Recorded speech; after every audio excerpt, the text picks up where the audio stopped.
আল্লাহ বলেন, আপনার কাছে শুধু আমার একটা রিকোয়েস্ট বন্ধু, রাত্রিবেলা যখন অবসর হবেন তখন একান্তে আমি আল্লাহর জন্য গভীর রাতে আমার দিকে ফিরে তাহাজ্জুদের সেজদায়, তাহাজ্জুদের মুসাল্লায় রাত গভীরে একাকী আমার একটু সময় দিবেন, আমার সাথে একটু আলগা কথা কইবেন, আলগা একটু সময় দিবেন।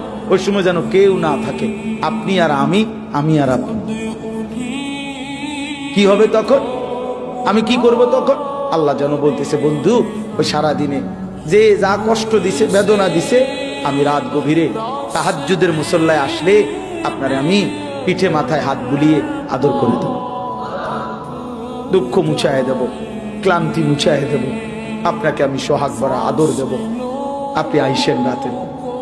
এই জন্য বান্দা আল্লাহর সবচেয়ে বেশি আদর মায়া পেয়েই থাকে রাত গভীর তাহাজ্জুদের ওয়াক্ত, তাহাজ্জুদের ওয়াক্ত। আল্লাহ বলে, বান্দা তখন আমি তোমার কাছে নেমে আসি, তোমার যা লাগবে আমার থেকে নিও, রাতে আইসো, রাত গভীর আইসো বান্দা, আমি তোমার সব প্রত্যাশা পূরণ করে দেব।